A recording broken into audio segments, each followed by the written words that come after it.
आदाब, नमस्कार। आप देख रहे हैं INN चैनल। मैं हूं शेख अहमद अली। इस न्यूज़ बुलेटिन में आइए नज़र डालते हैं दिन भर की बड़ी खबरों पर।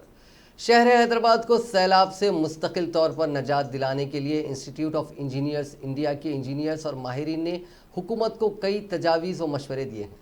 तेलंगाना प्लानिंग बोर्ड के नायब सदर बी विनोद कुमार से इंजीनियर्स और माहिरीन की एक टीम ने आज मिनिस्टर क्वार्टर्स में मुलाकात की। इस मौके पर हैदराबाद शहर में मुसलसिल भारी बारिश से पैदा होने वाले मसाइल से किस तरह निपटा जाए और उसके मुतबादिल रास्ते क्या हैं, इस पर तफसीली तबादला ख्याल किया गया। इस खुसूसी इजलास का वाहिद एजेंडा हैदराबाद की आवाम को सैलाब और शदीद बारिश से महफूज रखना था। इसके लिए तफसीली तौर पर गौर व खौज किया गया और मुस्तकिल हल तलाश किया गया। इस मौके पर माहिरीन ने बताया कि ग्रेटर हैदराबाद के अलावा मज़ाफ़ात के इलाकों के 185 तालाबों को नई टेक्नोलॉजी से मरबूत करते हुए सैलाब के पानी के बहाव को दूसरी तरफ मोड़ते हुए हैदराबाद शहर को महसूर होने से बचाया जा सकता है। नालों की तज़यीन नौ और नालों पर नाजायज़ काबिज़ीन को बर्खास्त करते हुए सैलाब के पानी के बहाव को आसान बनाया जा सकता है, जिससे मकानात में पानी दाखिल नहीं हो सकेगा। माहिरीन ने कहा कि ग्रेटर हैदराबाद म्यूनसिपल कॉरपोरेशन को फिलवक्त जिन मसाइल का सामना है उस पर एक आला सतही माहिरीन की कमेटी तश्कील देते हुए बारिश के पानी की निकासी पर गहराई से जायज़ा लिया जाए और इस कमेटी को एक मुकर्ररा वक्त में रिपोर्ट पेश करने का मशवरा दिया जाए। माहिरीन ने बताया कि 100 साल कबल शहर में जो तुग़यानी आई थी उस वक्त हैदराबाद की आबादी 4 था 5 लाख थी, जिसमें बारिश से तकरीबन 17,000 अमवात हुई थी। फिलवक्त हैदराबाद शहर की आबादी 1 करोड़ तक पहुंच गई है और 100 साल बाद इस तरह की तेज़ बारिश हुई है, लेकिन खुशकिस्मती से ज़्यादा जानी नुकसान नहीं हुआ। माहिर इंजीनियर्स ने बताया कि हैदराबाद में हुई बारिश की वजह से महसूर होने वाली कॉलोनियों में 45% कॉलोनियाँ पहली मरतबा पानी में महसूर हुई हैं, जबकि 35% कॉलोनियाँ दूसरी और तीसरी मरतबा और 10% कॉलोनियाँ कई मरतबा पानी में महसूर हुई हैं। सर्वे में इस बात का पता चला है उस्मान सागर यानी गंडीपेट हिमायत सागर के सैलाब का पानी मूसा नदी से मुतसिल इलाकों को मरबूत किया जाए और वहाँ गैर मजाज कब्ज़ों को बर्खास्त किया जाए, जिससे सैलाब के पानी के बहाव में आसानी होगी और नुकसानात भी नहीं होंगे। मूसा नदी में दाखिल होने वाले गंदे पानी को सीवरेज ट्रीटमेंट प्लांट के जरिए हमेशा साफ किया जाए और असरी टेक्नोलॉजी से इस्तेफादा करते हुए सैलाब के पानी को मूसा नदी के निचले हिस्से से मुंतकिल किया जाए। ग्रेटर हैदराबाद म्यूनसिपल कॉरपोरेशन को जिन मसाइल का सामना है उसे दुरुस्त करना कोई बड़ा मसला नहीं है। माहिरीन ने बताया कि ग्रेटर हैदराबाद में सैलाब के पानी के मसले को ख़त्म करने के लिए उनकी जानिब से तैयार करदा जामे रिपोर्ट को अनकरीब चीफ मिनिस्टर चंद्रशेखर राव और वजीर बल्दी नज़्म व नस्क KT रामाराव को पेश किया जाएगा। इस इजलास में इंस्टीट्यूट ऑफ इंजीनियर्स इंडिया के रियासती सदर डॉक्टर G रामेश्वर राव और दीगर मौजूद थे।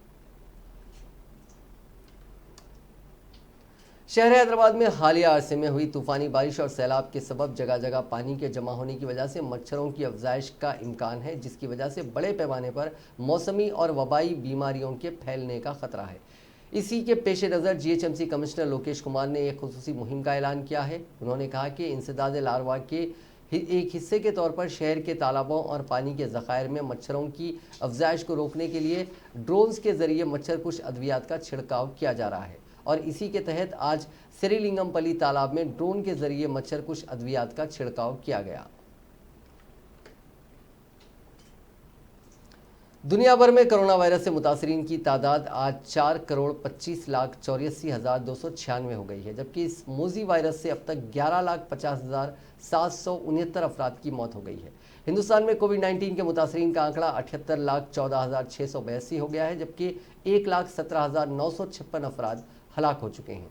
तेलंगाना में मुतासरीन की तादाद 2,30,274 हो गई है, जबकि 1,303 अफराद हलाक हो चुके हैं।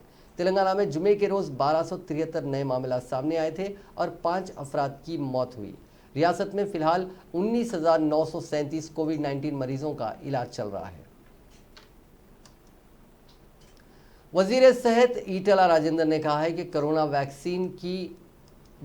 कोरोना की वैक्सीन जब कभी भी आएगी रियासत के तमाम अवाम को मुफ्त में वैक्सीन दी जाएगी। मीडिया से बात करते हुए ईटला राजेंद्र ने बिहार असेंबली इंतखाबात में बीजेपी की जानिब से मुफ्त कोरोना वैक्सीन देने से मुतालिक बयान पर अपना रद्द-ए-अमल जाहिर किया। उन्होंने कहा कि यह मरकज़ी हुकूमत की जिम्मेदारी है कि वो मुल्क के तमाम अवाम को मुफ्त वैक्सीन सरबराह करे। इंतखाबात के पेश नज़र सिर्फ बिहार के अवाम को मुफ्त वैक्सीन देने का वादा करना मुनासिब बात नहीं है। वज़ीर सेहत ने कहा कि तेलंगाना में हर शख्स को हुकूमत की जानिब से वैक्सीन देने के इक़दाम किए जाएंगे। ताहम तरजीह बुनियाद पर कोरोना वायरस के खिलाफ लड़ने वालों को पहले वैक्सीन देने का मंसूबा है। सबसे पहले सरकारी और खानगी दवाखानों में काम करने वाले डॉक्टरों, मेडिकल स्टाफ को वैक्सीन देने का मंसूबा है। बाद अज़ाम बल्दिया में काम करने वाले सफाई वर्कर्स और अमले को दिया जाएगा। ईटला राजेंद्र ने कहा कि चीफ मिनिस्टर चंद्रशेखर राव हर वक्त गरीबों की फलाह बहबूद के लिए काम करते हैं, इसीलिए मेडिकल और बल्दिया के अमले के बाद गरीबों को मुफ्त वैक्सीन दिया जाएगा। उन्होंने कहा कि इस तरह तरजीह बुनियाद पर समाज के हर तबके को वैक्सीन देने का मंसूबा तैयार किया जा रहा है। उन्होंने कहा कि रोज़मर्रा की मजदूरी करने वाले अफराद को भी तरजीह बुनियाद पर वैक्सीन देने का मंसूबा है। वज़ीर सेहत ने शहर हैदराबाद में हुई बारिश की तबाहकारी पर तबसरा करते हुए कहा कि बारिश की तबाही के फौरी बाद चीफ मिनिस्टर ने माली पैकेज का ऐलान किया और सैलाब में मरने वाले हर एक खानदान को 5 लाख रुपए एक्स ग्रेशिया दिया।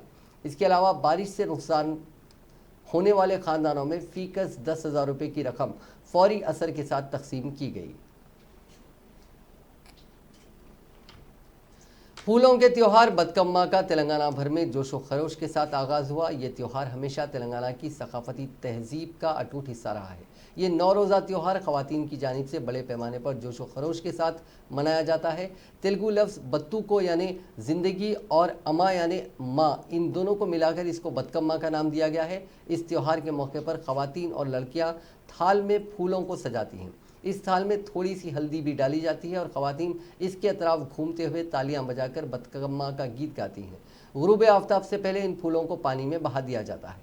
बताया जाता है कि तेलंगाना में काकतिया दौरे हुकूमत से ख़वातीन और लड़कियां ये त्यौहार मनाती आ रही हैं, जिसका मकसद अपने शोहरों की सलामती के लिए नेक तमन्नाएँ हैं जो जंग में मसरूफ़ होते थे। ताहम तेलंगाना को रियासत का दर्जा दिए जाने के बाद बड़े पैमाने पर यह त्यौहार मनाया जा रहा है और इसको रियासती त्यौहार का नाम दिया गया है। हर साल रियासती हुकूमत की जानिब से इस सिलसिले में फ़ंड्स जारी किए जा रहे हैं ताकि इस त्यौहार को बड़े पैमाने पर मनाया जाए। इस त्यौहार के आगाज़ से पहले रियासती हुकूमत ने तकरीबन 1 करोड़ ख़वातीन में बतकम्मा साड़ियों की मुफ्त तकसीम की। ये त्यौहार रियासत की माओं के नाम मानून है। जय तेलंगाना अंदरिकी सद्दुల బతుకమ్మ శుభాకాంక్షలు। ప్రతి సంవత్సరం బతుకమ్మ అంటే సందడిగా ఉండేది, కానీ ఈసారి కరోనా వల్ల అందరం కూడా ఎక్కడోళ్ళం అక్కడ ఎవరింట్లో వాళ్ళు మాస్కులు పెట్టుకొని బతుకమ్మ చేసుకునేటటువంటి పరిస్థితి వచ్చింది. కానీ ఇటువంటి పరిస్థితుల్లో కూడా మన ఆడబిడ్డలందరూ చాలా ధైర్యంగా, చాలా ఉత్సాహంగా పాత పాటలు నెమరేసుకుంటూ కొత్త పాటలను యూట్యూబ్ ద్వారా వింటూ పెద్ద ఎత్తున పండుగ జరుపుకుంటున్నట్టుగా సోషల్ మీడియాలో చూస్తూ ఉన్నాం. మీ అందరికీ కూడా బతుకమ్మ పండుగ సందర్భంగా శుభాకాంక్షలు. ఒక పక్క కరోనా, ఇంకొక పక్క హైదరాబాద్లో ఎడతెరిపి లేకుండా కురుస్తున్నటువంటి వానలు ప్రజల్ని ఇబ్బంది పెడతా ఉన్నాయి. ఈ సందర్భంగా మనందరం కూడా ఒకరికొకరు అండగా నిలుస్తూ ఈ పండుగను పరిపూర్ణం చేసుకోవాల్సినటువంటి సందర్భం వచ్చింది. ఈ పరిస్థితులను గమనించినటువంటి మన గౌరవ ముఖ్యమంత్రి గారు వరద నీరు వచ్చినటువంటి వారందరినీ ఆదుకోవడానికి తక్షణ సాయంగా 550 కోట్లను మంజూరు చేయడం చాలా సంతోషకరం. మరి హైదరాబాద్ నగర వాసులందరూ కూడా పడుతున్నటువంటి ఇబ్బందులు తొందరగా తొలగిపోవాలని చెప్పి, ఆ గౌరమ్మ తల్లి దయ వల్ల కరోనా కనుమరుగవ్వాలని చెప్పి, వచ్చినటువంటి వాన వెనక్కి పోవాలని చెప్పి మీ అందరూ సంతోషం। तेलंगाना हुकूमत की तरफ से सरकारी तौर पर बतकम्मा त्यौहार रविंद्र भारती में मनाया गया। इस तकरीब में वज़ीर सयाहत श्रीनिवास गौड़ ने शिरकत की। इस मौके पर वज़ीर श्रीनिवास गौड़ ने आवाम से अपील की है कि वह दशहरा त्यौहार अपने अपने घरों में मनाएं। कोरोना वायरस के पेश नज़र इज्तिमाई तौर पर ये त्यौहार मनाने से परहेज़ करें। वज़ीर मौसूफ ने कहा कि मुत्तहिदा आंध्र प्रदेश में तेलंगाना त्यौहार और तहजीब को मुकम्मल नज़रअंदाज कर दिया गया था। तेलंगाना की तश्कील के बाद से KCR ने तेलंगाना के त्योहारों और तहजीब व तमद्दुन को उजागर किया। उन्होंने कहा कि बतकम्मा त्यौहार रियासत भर में मनाया जा रहा है। इसको बैनुल-अक़वामी सतह पर भी इस बड़े पैमाने पर मनाने के लिए हुकूमत की तरफ से इक़दाम किए जा रहे हैं।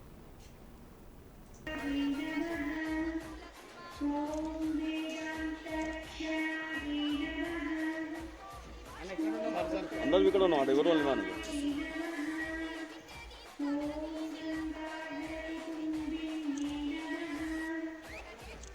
అది మనోళ్ళ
ప్రతి వ్యక్తికి శుభాకాంక్షలు తెలియజేస్తున్నాం.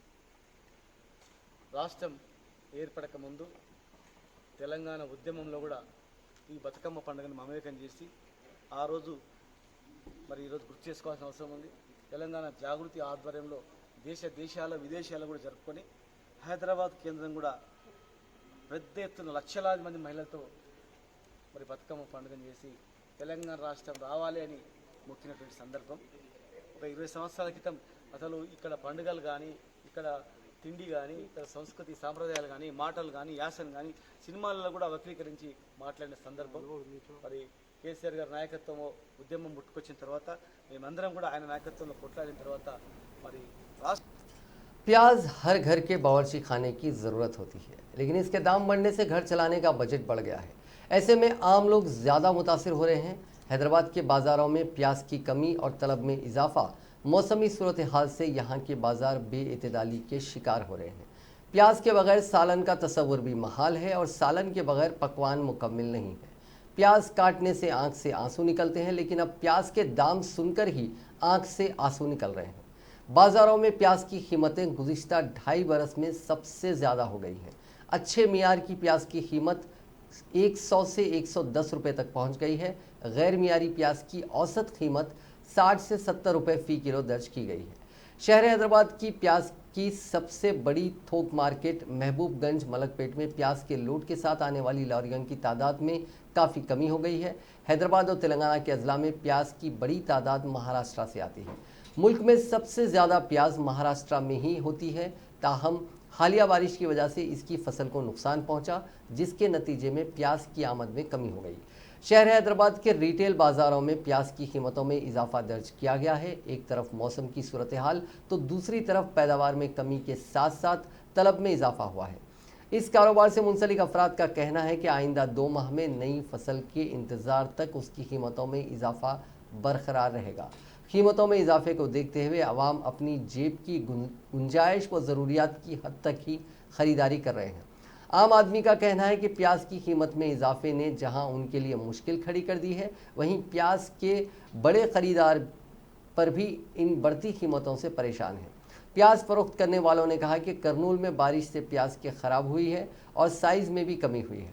तेलंगाना के अहदेदारों ने कहा कि प्याज की नई फसल आने तक कीमतें ऐसे ही बरकरार रहेंगी। आवाम ने शिकायत करते हुए कहा कि प्याज की कीमतों में इजाफे से उन्हें मुश्किलात का सामना है।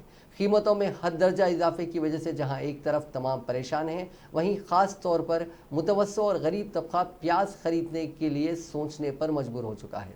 इस दौरान शहर की कई होटलों में भी सलाद में प्याज के मुतबादिल का इस्तेमाल किया जा रहा है। जारिया माह के अवाइल से इसकी कीमतों में बतदरीज इजाफा हुआ है, जो अब इंतहा पर पहुंच गया है। ये मसला सिर्फ शहर हैदराबाद नहीं बल्कि रियासत तेलंगाना के अलावा मुल्क की दीगर रियासतों का भी है। शहर हैदराबाद में महाराष्ट्र के नासिक, शोलापुर, औरंगाबाद, कर्नाटका के रायचूर, शिवामुखा, मध्य प्रदेश के भोपाल, आंध्र प्रदेश के कर्नूल से प्याज दरामद की जाती है, जबकि रियासत के तेलंगाना के गदवाल, वनपर्ती, रंगारेड्डी, विखाराबाद, महबूबनगर, कोल्हापुर, संगारेड्डी, मेदक, कामारेड्डी और सिद्दीपेट में प्याज की काश्त की जाती है। रियासत में काश्त में कमी की वजह से रोज़मर्रा के इस्तेमाल में शामिल प्याज के लिए तेलंगाना का दारोमदार दीगर रियासतों की दरामद पर मुनहसर हो गया है। ताजरीन का कहना है कि तलब में इजाफा और प्याज की दरामद में कमी की वजह से उनकी कीमतों में बेतहाशा इजाफा हो गया। जनूबी हिंद की रियासतों के ताजरीन की जानिब से प्याज की खरीदारी के लिए की जा रही मुसाबकत को देखते हुए इसकी कीमत में इजाफा हो गया। इन हालात में तलब के मुताबिक प्याज की दरामद ना होने की वजह से उसका असर तेलंगाना में भी देखा जा रहा है। प्याज के ताजरीन के मुताबिक कीमतों में इजाफा या कमी उनके हाथ नहीं है। कीमतों का तयन प्याज के मुतालबे और उसकी दरामद पर मुनहसर होता है। प्याज के होलसेल ताजरीन का कहना है कि जब तक प्याज की दरामद में इजाफा नहीं होता, उसकी कीमतों में कमी से मुतालिक कुछ कहा नहीं जा सकता। प्याज की दरामद में जब इजाफा होता है तो उसकी कीमत में खुद ब खुद कमी आ जाती है, और जब दरामद कम होती है तो कीमतों में इजाफा हो जाता है। प्याज की कीमत में इस हद तक इजाफा हो चुका है कि लोग ज़रूरत के मुताबिक प्याज खरीदने को तरजीह दे रहे हैं। शहर की रिटेल मार्केटों और होलसेल मार्केटों में प्याज खरीदने के लिए आने वाले अफराद ने बताया कि प्याज के बगैर पकवान नहीं किया जा सकता, इसलिए ये कितनी ही महंगी क्यों ना हो खरीदना ज़रूरी है। गरीब अफराद जो प्याज की कीमतों की वजह से परेशान हैं, उन्होंने बताया कि उन्होंने इसका इस्तेमाल कम कर दिया है, लेकिन इस्तेमाल तो ज़रूरी है। गुज़िश्ता साल भी प्याज की कीमतों में बेतहाशा इजाफे ने शहरियों को परेशान कुन सूरत हाल से दो चार किया था। अब भी वही सूरत हाल देखी जा रही है।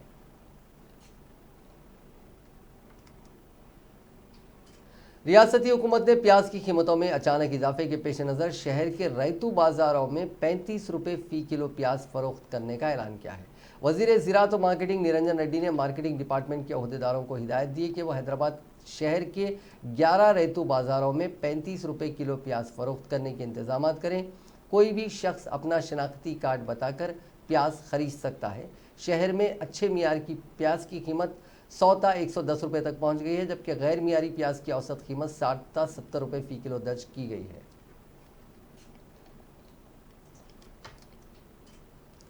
तेलंगाना पीसीसी के सदर उत्तम कुमार रेड्डी ने कहा है कि चीफ मिनिस्टर चंद्रशेखर राव की जानिब से अकल तरीन कीमतों पर मकाई खरीदने और मुलाजमीन को डीए देने का ऐलान करना दुब्बाक असम्बली हल्के की आवाम की अखलाकी फतेह है। बतकम्मा त्यौहार के मौके पर उत्तम कुमार रेड्डी ने तेलंगाना की खवातीन को दिली मुबारकबाद पेश की और उम्मीद जाहिर की कि वो खुशी और रिवायत के साथ इस त्यौहार को मनाएं। उन्होंने कहा कि मुलाजमीन को कुत्ते की दुम से तकाबुल करते हुए उनका मजाका उड़ाने वाले चीफ मिनिस्टर आज डीए का ऐलान कर रहे हैं। केसीआर ने मकई की काश्त न करने का किसानों को मशवरा देते हुए कहा था कि पूरे मुल्क में मकई की कीमत में कमी आई है और फ़ी क्विंटल 1200 रुपये में फ़रोख्त हो रही है, लेकिन आज ये ऐलान कर रहे हैं कि हर गांव में 1850 रुपये फ़ी क्विंटल मकई की खरीदी की जाएगी। केसीआर जिन्होंने किसानों और मुलाजमीन से किए गए वादों को पूरा किया, अगर हम दुब्बाक असम्बली हल्के के ज़मनी इंतखाब में उन्हें शिकस्त देते हैं तो वो आवाम से किए गए तमाम वादे पूरे करेंगे। दलितों को ज़मीन मिलेगी, डबल बेडरूम मकान आएगा, आरोग्यश्री स्कीम पर मौसर अमलावरी होगी, हर घर में नौकरी आएगी, मुसलमानों और कबायलियों के लिए 12% रिजर्वेशन आएगा, केजी तक पीजी मुफ्त लाजमी तालीम आएगी। इस तरह तमाम वादे पूरे होंगे। पीसीसी सदर ने कहा कि केसीआर दुब्बाक असम्बली हल्के के ज़मनी इंतखाब के पेश नज़र किसानों और मुलाजमीन के लिए ऐलान कर रहे हैं और अगर वहाँ कार को कामयाबी हासिल होती है तो नतायज जारी होने के बाद फिर से धोखा देना शुरू हो जाएगा। अगर कांग्रेस को कामयाब बनाया जाता है तो चीफ मिनिस्टर अवामी नाराज़गी को महसूस करते हुए सब कुछ कर देंगे। दुब्बाक में कांग्रेस की जीत रियासत की सियासत में अहम तब्दीली ला सकती है। साबिक वज़ीर मोहम्मद अली शब्बीर ने दुब्बाक की आवाम से अपील की है कि वो ज़मनी इंतखाबात में कांग्रेस उम्मीदवार CH श्रीनिवास रेड्डी को कामयाब बनाकर TRS हुकूमत की अवाम मुखालिफ पॉलिसियों को शिकस्त दें। शब्बीर अली ने आज साबिक PCC सदर पुन्नला लक्ष्मैया और दीगर कायदीन के हमरा नारसिंगी मंडल के नरसमपल्ली गांव में कांग्रेस के हक में इंतखाबी मुहिम चलाई।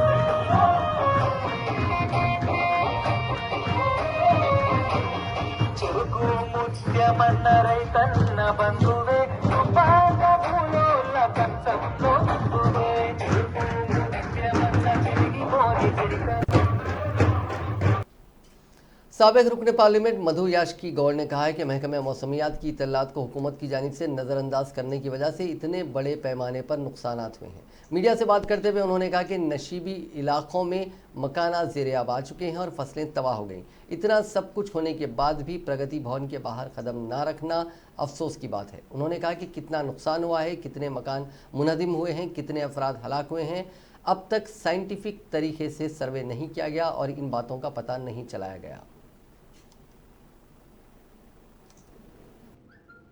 ఒక సైంటిఫిక్గా ఎలాంటి సర్వే కానీ చేయకపోవడం, ఎంతమంది ప్రజలు ఈ ముంపు ప్రాంతాలలో ఇరుక్కుపోయి వాళ్ళ ఇంటి యావత్ ఇల్లు కోల్పోవడం, ఇంట్లో ఉన్న వస్తువులు కోల్పోవడం, 100 మంది పైన చనిపోవడం, ఇవి ఎలాంటిది లేకుండా ఎన్నికలను దృష్టి పెట్టుకొని అటు బీజేపీ పార్టీ ఇటు టీఆర్ఎస్ పార్టీ ఇక్కడ రాష్ట్రంలో అధికార పార్టీ ఇద్దరు కూడా రోడ్లకు 200 తెచ్చినని ఒక కేంద్ర మంత్రి చెప్పుకుంటాడు. ఇక్కడ ముఖ్యమంత్రి ఏమో 500 కోట్లను ప్రకటించి ఇప్పటికీ 200 కోట్ల పైన వచ్చి ఉంటాయి. అటు ఢిల్లీ ప్రభుత్వం, తమిళనాడు ప్రభుత్వం, మిగతా రాష్ట్రాలు కూడా ఇస్తూ ఉన్నారు. వెస్ట్ బెంగాల్ కూడా ఇచ్చినట్టుంది. మిగతా ప్రజలు కూడా కొందరు సినిమా యాక్టర్లు, ఇండస్ట్రీలు ఇస్తూ ఉన్నారు. వీళ్ళు కమిషన్లు తిన్నవి కూడా ఇస్తూ ఉన్నారు. అన్నిటికన్నా ముఖ్య కారణం ఇక్కడ ముఖ్యంగా హైదరాబాద్ పట్టణం, విశ్వనగరం ఈ దుస్థితికి రావడానికి గత పాలకులు మాట్లాడుతున్న పురపాలక శాఖ మంత్రి కల్వకుంట్ల తారక రామారావు మర్చిపోతున్నట్టున్నాడు.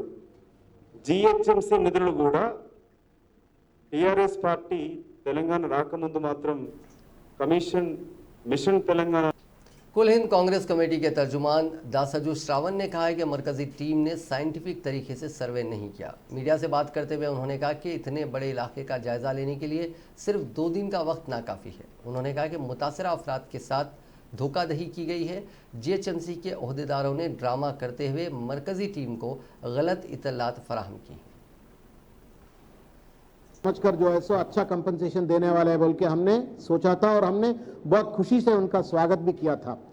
मगर बात यह है कि 2 दिन आए हैं, किधर घूमे किसी को पता नहीं है, किससे मिले वो भी पता नहीं है, और साहब लोग चले भी गए हैं ताज कृष्णा में रह करके, ताज डेक्कन या ताज कृष्णा बड़े होटल में रह करके चले गए हैं। जिन लोग जिम्मेदार है ये पूरे बाढ़ के लिए और लोगों को पानी में डुबाना, उन लोगों का घर को पानी में डुबाने के लिए जिन लोग जिम्मेदार है, उन्हीं लोगों से इंटरेक्ट करके जो है इन लोगों का रिपोर्ट बनाते बोलो तो हम लोग कैसे मानना है।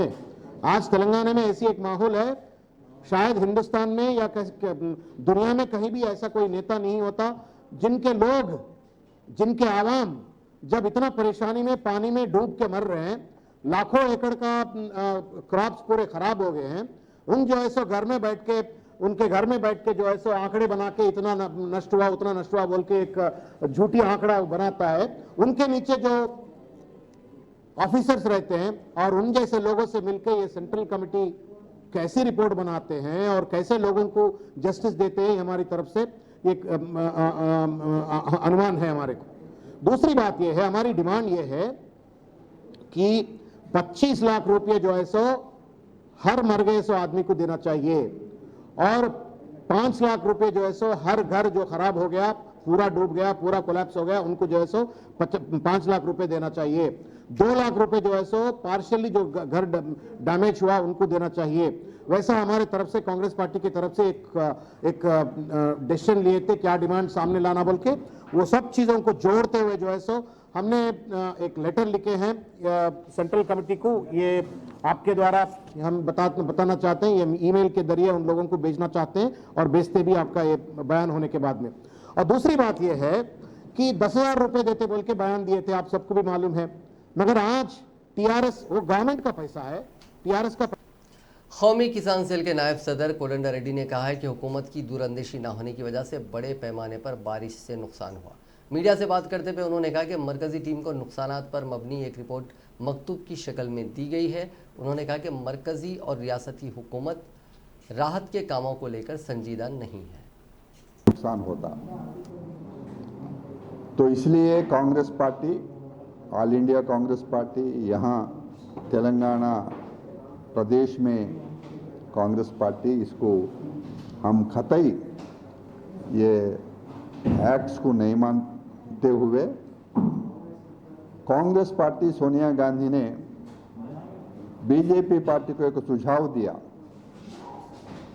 कि ये एग्रीकल्चर स्टेट सब्जेक्ट में आता, यहाँ का फसल, यहाँ का दाम, ये तमाम जो है मद्देनज़र रखते हुए सारे कहाँ, जहाँ देश में जहाँ कहाँ कहीं भी कांग्रेस सरकार हो, मसलन पंजाब है, छत्तीसगढ़ है, राजस्थान है, वहाँ हमारे कांग्रेस सरकार ने इसके बदले में एक नया एक्ट लाया पंजाब में। उसमें बहुत ही जो है क्लियरली उस एक्ट में एमएसपी ज़रूर हम देंगे। कॉन्ट्रैक्ट एग्रीकल्चर में कहीं भी अगर किसान को नुकसान होता है तो कॉन्ट्रैक्टर को हम बिल्कुल उनको शिक्षा देंगे। तीसरा, ये जो एसेंशियल कमोडिटीज़ है, एसेंशियल कमोडिटीज़ का बहुत ही बड़ा इम्पॉर्टेंट एक्ट है वो, इसलिए वो एक्ट लाया गया कि किसान जब कभी भी अपना फसल बाजार में बेचता है, मंडी में बेचता है, वो होर्डिंग नहीं करना। रियासत में खवातीन और लड़कियों के तहफ़्फ़ुज़ और उनके साथ होने वाले छेड़छाड़ के वाक़यात को रोकने के लिए हुकूमत ने शी टीम्स तश्कील दी थी। आज शी टीम्स ने 6 साल मुकम्मिल कर लिए हैं। 24 अक्टूबर 2014 को आज ही के दिन चीफ मिनिस्टर चंद्रशेखर राव की हिदायत पर शी टीम्स तश्कील दी गई थी। वुमेन सेफ्टी विंग की एडिशनल डीजीपी स्वाति लाकरा ने बताया कि गुज़िश्ता 6 साल के दौरान शी टीम्स ने कई मुकदमात को हल किया। अक्टूबर 2014 से अक्टूबर 2020 तक खवातीन और लड़कियों से छेड़छाड़ और दीगर मजालिम के 30,187 मामला शी टीम से रुजू हुए, जिनमें 3,144 एफआईआर दर्ज की गई। बाकी केसेस में 20,000 से ज़्यादा केसों में काउंसलिंग करते हुए जुर्माने आयद किए गए। उन्होंने बताया कि शी टीम्स दही इलाकों में भी तश्कील दी गई हैं, जिससे दही इलाकों की खवातीन और लड़कियों को काफ़ी राहत मिल रही है। खवातीन और लड़कियों से छेड़छाड़ के वाक़यात हों या घरेलू तशद्दुद के वाक़यात, ये तमाम केसेस शी टीम से रुजू हो रहे हैं। स्वाति लाकरा ने बताया कि गुज़िश्ता साल के मुकाबले में 2020 में खवातीन पर होने वाले मजालिम से मुतालिक कम मुकदमात दर्ज हुए हैं। अमेरिका में 3 नवंबर को होने वाले सदारती इंतखाबात में कोरोना वायरस सबसे बड़ा मुद्दा बनता दिख रहा है। सदर डोनाल्ड ट्रंप बचाव और सफाई की हालत में हैं। डेमोक्रेट कैंडिडेट जो बाइडेन ने जुमे को कहा कि कोरोना को काबू करने के मामले में ट्रंप एडमिनिस्ट्रेशन पूरी तरह नाकाम साबित हुआ। अगर वो सदर बनते हैं तो हर अमरीकी को मुफ्त में वैक्सीन लगाई जाएगी, भले ही उसका बीमा हो या ना हो। आपको बता दें कि बिहार असेंबली इंतखाबात के मद्देनज़र इसी हफ्ते बीजेपी ने मंशूर जारी किया था। इसमें कहा गया था कि सत्ता में आए तो बिहार वासियों को मुफ्त में वैक्सीन लगेगी। Once we have a safe and effective vaccine, it has to be free to everyone, whether or not you're insured. Let me say that again. The vaccine must be free and freely available to everyone. This is just not one more reason why it's so despicable that Donald Trump is fighting in the middle of a pandemic to get the U.S. Supreme Court to strike down the entire Affordable Care Act, which I worked so damn hard to get the votes for. Once we have a safe and effective vaccine, it has to be free to everyone, whether or not you're insured. Let me say that again. Telangana EAMCET agricultural के नतायज जारी हो गए हैं, जिसमें 92.57% उम्मीदवारों ने कामयाबी हासिल की। कुकटपल्ली के जेएनटीयू में काउंसिल फॉर हायर एजुकेशन के चेयरमैन प्रोफेसर पापी रेड्डी ने नतायज जारी किए। 28 और 29 सितंबर को 2 सेशंस में एमसेट एग्रीकल्चरल के इम्तिहानात मुनक़िद हुए थे। उन्होंने बताया कि मजमूई तौर पर एमसेट एग्रीकल्चर के लिए 78,981 उम्मीदवारों ने दरखास्तें दाखिल की थी, जिनमें से 63,856 ने यानी 88.85% ने शिरकत की, जिनमें से 59,113 उम्मीदवारों ने कामयाबी हासिल की।